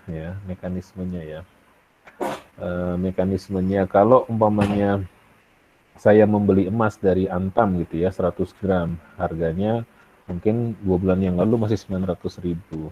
Kemudian, ya, itu emasnya ada di saya. Kemudian, setelah itu Antam membeli kembali emas tersebut. Ya. Saya menjual kembali kepada Antam tersebut gitu ya. Selama tidak dipersyaratkan di awal gitu ya, bahwa saya membeli dari situ dan harus menjual ke situ, ya, maka itu hukumnya boleh saja. Tapi kalau dipersyaratkan dari awal, saya jual, nanti saya beli lagi ya dengan harga sekian atau sudah ditentukan harganya ya dan seterusnya ya, maka hukumnya menjadi tidak boleh karena nanti masuk ke dalam kategori bai'ul inah ya. Jual beli inah namanya gitu ya. Kira-kira seperti itu. Kalau ETF ini kalau nggak salah terkait dengan saham ya. Iya Pak, exchange traded fund atau reksadana yang diperdalamkan bisa efek. Iya, saya agak lupa ingat ETF ini, tapi prinsipnya begini kalau saham. Kalau nggak salah ETF ini kan saham tapi gelondongan banyak dan kita nggak perlu satu persatu, jadi bisa langsung borong gitu ya. Tapi saya agak lupa. Jadi prinsipnya gini, kalau saham itu kan ada fatwa DSM MUI-nya tentang pedoman umum ya terkait dengan saham itu. Intinya kalau saham itu kita harus lihat pertama adalah dari sisi emitennya, dia syariah atau tidak. Kalau emiten penerbit sahamnya itu dia sudah syariah, maka nggak ada isu. Ya, kita boleh membelinya. Ya. Yang kedua adalah dari sisi kalau dia emitennya belum syariah, perusahaan yang mengeluarkan sahamnya itu belum syariah, maka harus kita lihat ya apakah dia perusahaan tersebut memproduksi barang-barang yang haram atau tidak, atau jasa yang haram atau tidak. Satu. Yang kedua, posisi dia dengan posisi rasio modal dibandingkan hutang berbasis bunga lebih dari 45% atau enggak gitu. Kalau lebih dari 45% berarti nggak boleh karena berarti ya mayoritas modal yang dia putar itu adalah ribawi. Karena dalam saham syariah kan tidak boleh ada yang ribawi. Yang ketiga juga penghasilan pendapatan non halalnya melebihi 10% atau tidak. Kalau lebih berarti tidak boleh. Itu kan ada beberapa dawabit-dawabitnya. Jadi saya rasa juga hampir sama ya. Selama dan kalau tidak salah kan 60% lebih ya saham yang listing di bursa efek itu sudah syariah gitu ya, sudah 60% itu 60% lebih ya. Jadi intinya sih kalau menurut saya kalau saham ya ETF dan yang lain sebagainya, ini pendapat saya sementara ya, nanti perlu saya dalami lagi, selama dia sahamnya saham syariah ya, tujuannya bukan untuk spekulasi tapi untuk investasi ya, maka hukumnya adalah boleh gitu ya. Wallahu a'lam bishawab. Baik, terima kasih atas jawabannya yang sangat luar biasa. Bagaimana untuk tanya, apakah sudah cukup jelas, apa ada yang ingin ditanyakan kembali? Jika cukup jelas, kita lanjut ke pertanyaan selanjutnya nih Pak. ada dari Firda. Ya, Assalamualaikum, mohon bertanya Ustadz. Berarti kalau emas di aplikasi online tidak boleh tunggu dicetak dulu ya Ustadz? Jadi seperti menabung kalau bisa dicetak, baru nanti kita cetak emas fisiknya. Meskipun oleh aplikasinya sudah dijanjikan memang ada diantam. Mungkin seperti itu Pak. Iya, jadi ya seperti yang tadi saya sampaikan bahwa yang penting itu adalah keberadaan emasnya itu harus ada. Sertifikat itu adalah salah satu cara untuk memastikan bahwa emas yang diperjualbelikan itu adalah ada, wujudnya itu ada. Tapi terakhir tadi saya sampaikan juga bahwa kadang-kadang kalau saya sebagai penyedia platform fintech jual beli emas gitu ya, saya kadang-kadang kan kalau beli emas kan enggak per graman yang 1 graman begitu, tapi saya gelondongan 100 kilo umpamanya gitu ya. Nah, sehingga saya menjualnya itu diecer tetapi emasnya itu masih gelondongan. Nanti ketika ada yang beli baru kemudian ada ongkos motongnya gitu, dipotong ada yang 5 gram gitu kan, segala macam. Nah, yang penting sih menurut saya tadi ya harus bisa dipastikan bahwa wujud dan keberadaan emasnya itu ada, bisa dipastikan, bahkan kalau perlu ada fotonya, ada sertifikatnya meskipun tadi gelondongan gitu ya dari penyedia jasa emasnya. Kita boleh saja kok bertanya kepada si penyedia jasa itu, saya minta ada jaminan emasnya ada atau enggak gitu kan, saya ingin melihat gitu ya. Nah, cuma kelemahannya kan kadang-kadang di kita tuh kan begitu ya, kalau yang sifatnya online itu belum tentu penyedia jasa online-nya itu bisa memenuhi permintaan kita untuk menunjukkan foto, dokumen dan seterusnya itu. Kalau mereka lebih terbuka sebenarnya kita lebih enak gitu ya. Kira-kira begitu. Jadi belum tentu juga dengan sertifikat, tapi kalau ada sertifikatnya itu lebih baik. Yang penting ada sertifikat atau foto atau apapun juga namanya yang bisa memastikan bahwa emas yang diperjualbelikan itu benar-benar ada gitu. Itu yang paling penting ya. Bisa dengan sertifikat, dengan foto atau dengan yang lain-lainnya, yang penting emasnya itu ada wujud dan bisa diserah terimakan.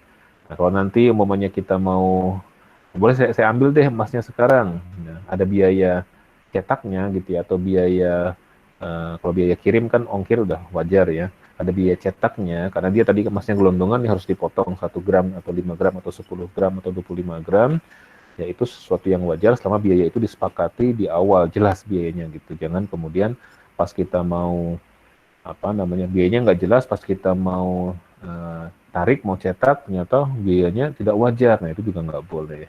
Ini kan berarti ada unsur zulmunnya ya, ada unsur menzolimi nasabahnya gitu. Kalau saran saya, cari yang sudah ada Dewan Pengawas Syariahnya ya. Ini bukan bermaksud beriklan, mending lebih baik teman-teman ya langsung ke bank syariah ya. Memang tidak online, kita datang. Ya, yang sudah saya ketahui itu yang ada itu Bank Syariah Mandiri, ya itu ada. Kemudian Bank BJB Syariah, ya. Kemudian Pegadaian Syariah. Nah, itu udah ada Dewan Pengawas Syariahnya. Kalau sudah ada Dewan Pengawas Syariahnya, secara operasional kita lebih aman karena ada yang bertanggung jawab di situ, yaitu Dewan Pengawas Syariahnya, gitu. Ya. Kalau yang online saya belum tahu yang ada Dewan Pengawas Syariahnya, gitu ya. Tapi belum tentu yang online itu tidak boleh, belum tentu ya. Dan belum tentu juga yang ada Dewan Pengawas Syariahnya 100% udah, ini namanya ada manusia pasti ada sisi-sisi, ya seperti kita aja tadi kan ngadain kajian ini kan, ada sisi manusiawinya, jaringannya terputus gitu ya. Jadi ya pasti ada lah gitu ya. Mungkin sedikit-sedikit kekurangannya. Jadi kira-kira seperti itu teman-teman semua. Belum tentu yang online tidak boleh, belum tentu, tapi memang kalau mau jauh lebih aman ya, ada Bank Syariah Mandiri, ada Bank BJB Syariah, ada juga Pegadaian Syariah, dan mungkin itu yang saya tahu ya. Ada juga mungkin yang lain-lain, wallahu alam saya tidak hafal satu persatu, itu lebih aman kita datang ke bank. Hitung-hitungannya sih memang kalau kita datang ke Bank Syariah, kemudian kita nyicil emas ya, itu dibandingkan dengan tingkat inflasi tren 10 tahun belakangan, itu kita tidak rugi. Jadi ketika kita lunas emasnya itu setahun atau 2 tahun, dibandingkan dengan harga emas pada saat nanti kita lunas, itu kita masih untung. Meskipun Bank Syariah mengambil margin keuntungan dari situ. Ini memang investasi di emas itu salah satu pilihan. Bagi teman-teman masih masih mahasiswa gitu ya, masih muda untuk boleh sudah ke depan sekali nih pemikirannya, sudah berpikir investasi jangka panjang emas ke depan. Bagi nanti kan mau nikah kan pasti dengan emas 10 kilogram umumnya, Masya Allah ya. Masya Allah. Wallahu a'lam bishawab. Baik, terima kasih atas jawabannya yang sangat luar biasa. Mengingat waktu juga sudah menunjukkan 510 menit, Ya. Mungkin kita akhiri sesi tanya jawab. Kita langsung masuk ke kesimpulannya, Pak. Baik, jadi pertama yang saya simpulkan, investasi dalam Islam itu hukumnya boleh, terutama apabila memenuhi makosid yang terdapat pada investasi syariah. Lalu yang kedua mengenai urgensi investasi dalam Islam, urgensi untuk berinvestasi itu ada banyak. Pertama sebagai sarana ibadah, lalu dijelaskan sebagai fardu kifayah untuk mengolah kekayaan sesuai dengan Allah Subhanahu Wa Taala, sebagai sarana untuk mendapatkan income yang halal dan baik, dan sebagai sarana untuk merealisasikan makosid syariah yaitu hifdzul mal dan lain-lain. Dan juga kita wajib untuk memenuhi prinsip-prinsip syariah dalam investasi, seperti tidak pada instrumen yang diharamkan, tidak menzalimi atau dizalimi, memperhatikan sisi keadilan dan kesejahteraan semua pihak, dilakukan atas dasar ad-tadorhim semua pihak yang terlibat dan menghindari konflik. Lalu selanjutnya mengenai emas sebagai instrumen investasi, pertama itu sebagai sifat emas tetap jadi tidak bertambah, lalu emas itu bersifat statis dan tidak dapat diputar, dan emas sebagai lindung nilai bukan sebagai investasi, dan ada zakat setiap tahun yang wajib kita tunaikan. Lalu mengenai jual beli emas secara tidak tunai ada dua pendapat. Yang pertama memperbolehkan dan tidak memperbolehkan. Yang pertama yang tidak memperbolehkan karena emas sebagai ketentuannya tidak boleh diperjualbelikan kecuali secara tunai. Dan pendapat kedua boleh dengan alasan boleh menjual beli emas sebagai perhiasan, tidak secara tunai, tidak apa-apa. Lalu karena ilat larangannya adalah karena emas itu sebagai alat tukar, jadi tidak diperbolehkan. Dan sedangkan pada saat ini emas bukan sebagai alat tukar. Lalu secara realita emas tidak lagi digunakan sebagai alat tukar, ya seperti yang saya jelaskan tadi. Dan secara regulasi emas tidak diakui sebagai alat tukar di Indonesia. Dan juga sesuai dengan fatwa DSN MUI nomor 77, jadi hukum jual beli emas secara tidak tunai baik melalui jual beli biasa ataupun jual beli murabahah, hukumnya adalah boleh selama emas tidak menjadi alat tukar yang resmi. Dan terdapat batasan dan ketentuan. Pertama, harga jual atau saman tidak boleh bertambah selama jangka waktu perjanjian. Emas yang dibeli dengan pembayaran tidak tunai dan pembayaran tidak tunai boleh dijadikan jaminan, dan emas yang dijadikan jaminan sebagaimana yang dimaksud tidak boleh diperjualbelikan atau dijadikan objek akad lain. Seperti itu teman-teman. Kesimpulannya, terima kasih banyak Pak Rizza Maulan atas materinya yang sangat luar biasa. Saya sebagai moderator mohon maaf apabila ada kesalahan kata, kepada Allah saya mohon ampun. Wabillahi taufiq wal hidayah. Wassalamualaikum warahmatullahi wabarakatuh. Saya serahkan kembali kepada Assalamualaikum warahmatullahi wabarakatuh. Baik, terima kasih kepada Pak Rizza atas penyampaian materinya, sangat insightful sekali Pak, terima kasih. Selain itu juga terima kasih kepada Mas Eko udah memimpin jalannya diskusi dan penyampaian materi tadi. Semoga bisa bermanfaat bagi para peserta yang mendengar.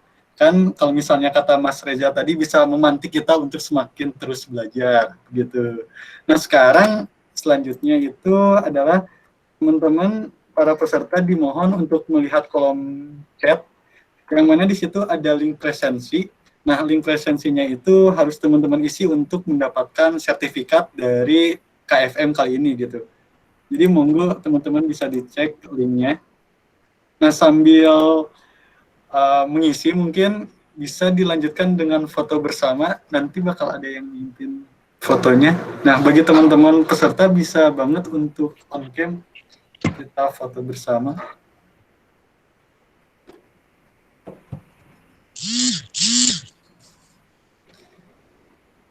Nanti untuk foto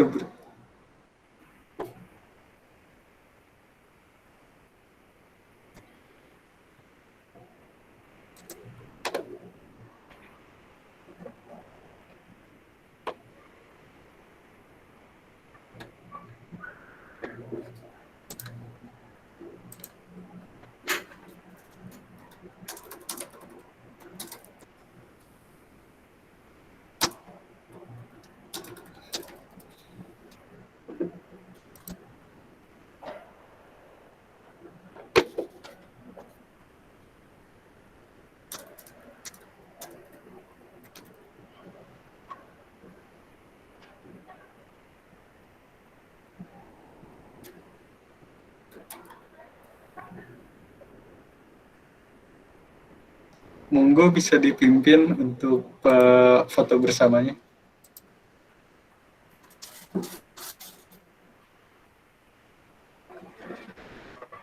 Halo, halo. Teman-teman bagi yang mau ikutan foto nih, boleh banget kameranya dihidupin dulu.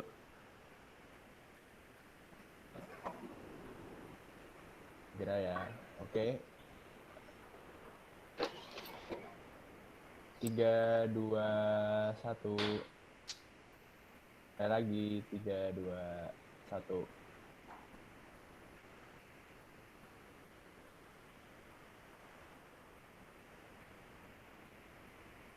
Oke, sudah. Monggo MC, silahkan.